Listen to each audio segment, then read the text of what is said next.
নমস্কার বন্ধুরা, শ্রাবণী রান্নাঘরে আপনাদের সবাইকে স্বাগত জানিয়ে আমি প্রতিদিনের মতো আবারও আজকের একটা রান্নার ভিডিও নিয়ে আপনাদের সামনে চলে এসেছি। আজকের আমি আপনাদের পালং শাকের ধোকা বানিয়ে দেখাবো। আশা করি আপনাদের ভালো লাগবে। তার জন্য কিন্তু আমার পুরো ভিডিওটা আপনাদের দেখতে হবে। আর দেখা শুরু করার আগে একটা লাইক দেবেন, সুন্দর একটা কমেন্ট করবেন আর শেয়ার করতে ভুলবেন না। তাহলে চলুন আজকের আমি পালং শাকের ধোকাটা কিভাবে বানিয়েছি সেটা আপনারা একবার দেখে নিন। রান্নাটা করার জন্য প্রথমে আমি এখানে দেখুন ছোলার ডাল আর মটর ডাল ভিজিয়ে রেখেছিলাম। এখানে কিন্তু এক বাটি ছোলার ডাল আর এক বাটি মানে ছোট বাটির এক বাটি ছোলার ডাল আর এক বাটি মটর ডাল ভিজিয়ে রেখেছিলাম। সেই ডালটা আমি জল ঝরিয়ে রেখেছি। এইবারে দেখুন এই ডালটা কিন্তু মিক্সির মধ্যে নিয়ে নেব। মিক্সির মধ্যে ডালটা প্রথমে নিয়ে নিতে হবে। আমি প্রতিদিনের মতো আপনাদের একটা কথাই বলবো যে প্লিজ আমার ভিডিওটা আপনারা টেনে টেনে দেখবেন না, পুরো ভিডিওটা দেখুন। আশা করি আপনাদের ভালো লাগবে। দেখুন ডালটা কিন্তু প্রথমে এর মধ্যে আমি নিয়ে নিচ্ছি। এবার আমি এর মধ্যে দিয়ে দেব দেখুন পালং শাক। এখানে কিন্তু একদম কচি ফ্রেশ পালং শাক আমি কিন্তু বেশ কিছুটা এর মধ্যেই দিয়ে দিচ্ছি, একসঙ্গেই এর মধ্যে দিয়ে দিচ্ছি। এইবারে দেব এর মধ্যে কাঁচা লঙ্কা। এখানে কিন্তু 4টে কাঁচা লঙ্কা আমি এইভাবে একটু ভেঙে ভেঙে দিয়ে দিচ্ছি। আর দেব আমি এখানে দেখুন 4টে কাঁচা লঙ্কা দিয়ে দিলাম। আর দেব এখানে আদা। এখানে কিন্তু কয়েক টুকরো আদাও আমি এখানে দিয়ে দিলাম। দিয়ে এবার এটাকে একসঙ্গে প্রথমে পেস্ট করে নেব। খুব ভালোভাবে কিন্তু এটা প্রথমে পেস্ট করে নিতে হবে। সমস্ত কিছু এখানে একসঙ্গে দিয়ে ভালোভাবে পেস্ট করে নিয়েছি। এটা পেস্ট করা হয়ে গেছে। আর অন্যদিকে দেখুন এখানে গ্যাসটা অন করে একটা কড়া বসিয়ে দিয়েছি। এইবারে আমি কড়ার মধ্যে দিয়ে দেব সর্ষের তেল।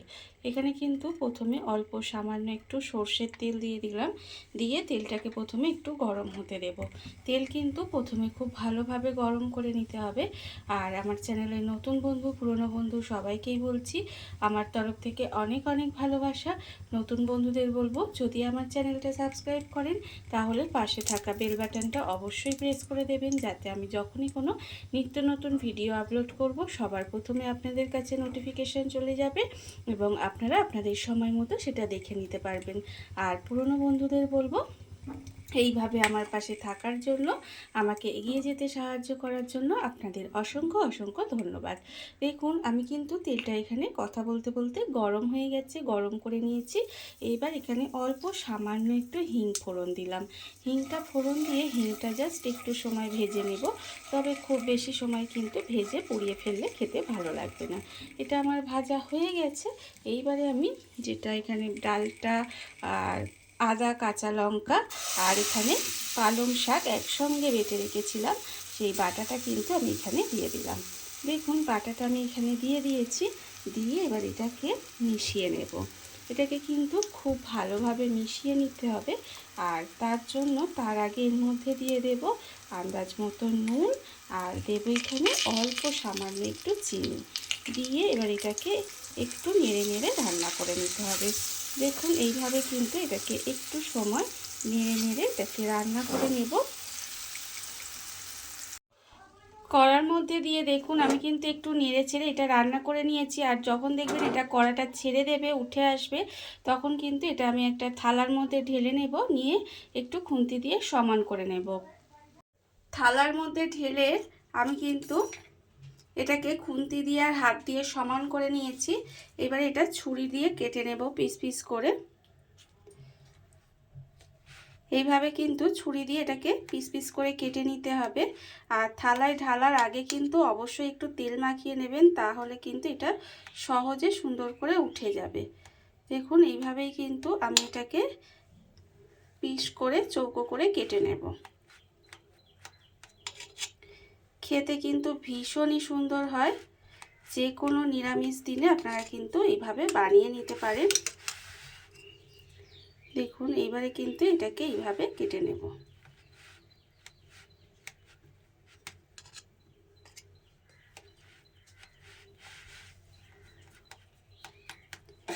এইভাবে কেটে তুলে নিতে হবে। আমি কিন্তু এখানে পিস পিস করে এইভাবে কেটে নিয়েছি।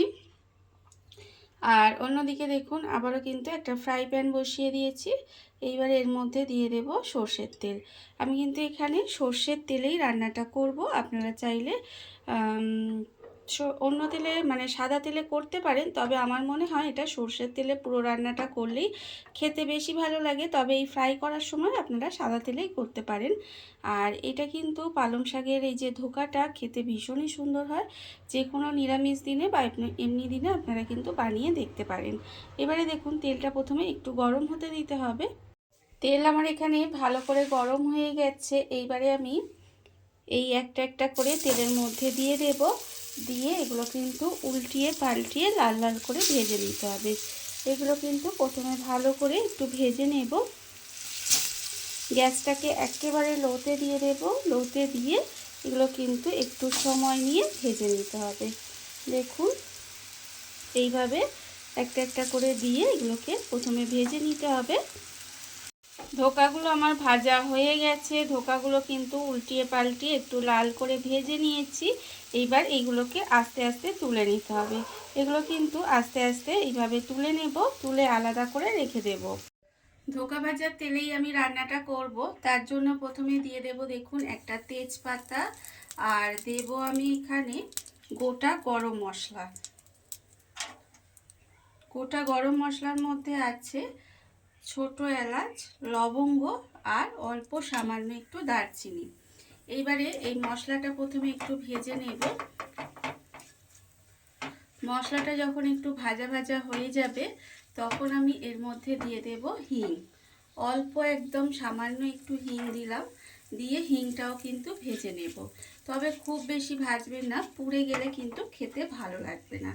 এইবারে আমি এর মধ্যে দিয়ে দেব আদা বাটা। এখানে হাফ চামচ মতো আদা বাটা দিলাম। হাফ চামচ মতো আদা বাটা দিয়ে একটুখানি তেলের মধ্যে নেড়ে ছেড়ে কষিয়ে নেব, যাতে আদার যে একটা কাঁচা গন্ধ সেটা চলে যায়। তবে খুব বেশি কিন্তু কষানোর দরকার নেই, একটুখানি নেড়ে ছেড়ে কষিয়ে নিলেই হবে। দেখুন আমার কিন্তু এখানে কষানো হয়ে গেছে। এইবার আমি এর মধ্যে দিয়ে দেব আন্দাজ মতো নুন। আন্দাজ মতো নুন দিয়ে দিলাম। আর আমি এর মধ্যে দেব হলুদের গুঁড়ো। অল্প সামান্য একটু হলুদের গুঁড়ো দেব, হাফ চামচ মতো। আর দেব আমি এখানে লঙ্কার গুঁড়ো। এখানে কিন্তু ঝালের জন্য লঙ্কার গুঁড়ো দিচ্ছি, তবে আপনারা কাশ্মীরি লঙ্কার গুঁড়ো কালারের জন্য ব্যবহার করতে পারেন। আর ঝালের জন্য কতটা ঝাল খাবেন সেটা বুঝে কিন্তু লঙ্কা গুঁড়োটা ব্যবহার করবেন। এবারে যেহেতু গুঁড়ো মশলা দিয়েছি সেই জন্য অল্প সামান্য একটু জল দেব। খুব বেশি জল কিন্তু এখন দেব না, অল্প একটু জল দিলাম। দিয়ে এবার মশলাটাকে কষিয়ে নেব। মশলা কিন্তু খুব ভালোভাবে কষিয়ে নিতে হবে। যে কোনো নিরামিষ দিনে এইভাবে আপনারা খুব সহজেই কিন্তু এই পালং শাকের ধোকাটা বাড়িতে বানিয়ে দেখতে পারেন। খেতে ভীষণই সুন্দর হয়। দেখুন আমি কিন্তু এবারে মশলাটাকে খুব ভালোভাবে কষিয়ে নেব। আর কষানোর সময় আমি কিন্তু এর মধ্যে দিয়ে দেবো একদম অল্প, দেখতেই পাচ্ছেন 2-4 দানা চিনি। এটা কিন্তু নুন চিনির একটা ব্যালেন্স করবে, তবে রান্নাটা মিষ্টি হবে না, খেতেও ভালো লাগবে।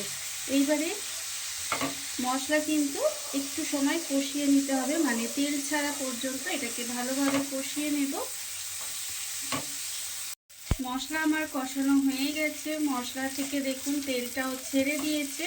যখন দেখবেন এইভাবে মশলাটা ভালোভাবে কষানো হয়ে যাবে তখন এর মধ্যে আমি দিয়ে দেব জল।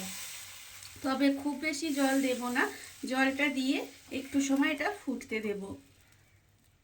গ্রেভিটা আমার এখানে ভালোভাবে ফুটে গেছে। এটা কিন্তু একটু ভালোভাবে ফুটিয়ে নিতে হবে। এইবারে আমি এর মধ্যে দিয়ে দেব এই যে আমি ধোকাগুলো ভেজে রেখে দিয়েছিলাম, সেই ধোকাগুলো কিন্তু একটা একটা করে এর মধ্যে দিয়ে দিচ্ছি। দেখুন এইভাবে কিন্তু ধোকাগুলো এর মধ্যে দিয়ে দিতে হবে। আর আপনাদের আবারও বলছি যে এটা কিন্তু খেতে ভীষণই সুন্দর হয়। এইভাবে আপনারা কিন্তু যে কোনো দিন বাড়িতে বানিয়ে দেখতে পারেন। আশা করি আপনাদেরও ভালো লাগবে। দেখুন আমি কিন্তু একটা একটা করে ধোকার মধ্যে দিয়ে দিলাম, দিয়ে এবার এটাকে উল্টিয়ে পাল্টিয়ে একটু সময় রান্না হতে দেব। মানে আমরা যেভাবে আর কি ধোকা রান্না করি সেইভাবেই ধোকাটা রান্না করতে হবে। দেখুন এইভাবে জাস্ট একটু উল্টিয়ে পাল্টিয়ে দেব, উল্টিয়ে পাল্টিয়ে দিয়ে এবার এটা ঢাকা দিয়ে একটু সময় রান্না হতে দেব।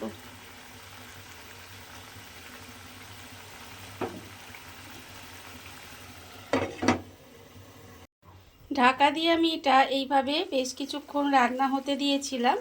এইবারে আমি দেখুন ঢাকাটা খুলে নিচ্ছি। খুলে নিয়ে এইবারে আমার যে অন্য যে টুকরো যে ধোকাগুলো ছিল তার থেকে কিন্তু এই দেখুন একটা ধোকা আমি একটু এইভাবে হাত দিয়ে ভেঙে এর মধ্যে দিয়ে দেব। এতে কি হবে বলুন তো, এই গ্রেভিটা কিন্তু অনেকটাই ঘন হয়ে যাবে, আর তাতে কি হয় খেতে কিন্তু ভীষণই ভালো হয়। আপনারা একটা ধোকা এইভাবে একটু ভেঙে দিলে দেখবেন এই গ্রেভিটা খেতে ভীষণই ভালো লাগবে, একটু ঘন হয়ে যাবে, এই যে পাতলা ভাবটা আছে না এটা চলে যায়। দেখুন এটা একটু ঘন হয়ে গেল অনেকটাই। এইবারে রান্না কিন্তু আমার প্রায় হয়ে গেছে।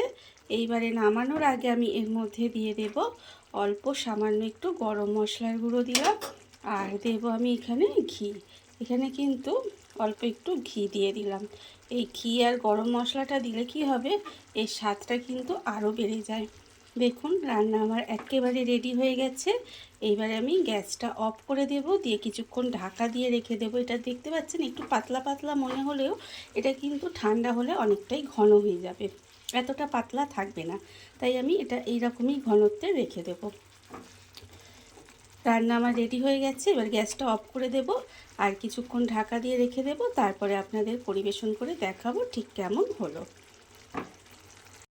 দেখুন বন্ধুরা, বাড়িতে থাকা কত অল্প উপকরণে কত অল্প সময় কত সুন্দর একটা পালং শাকের ধোকা তৈরি হয়ে গেছে, আপনারা দেখতেই পেলেন।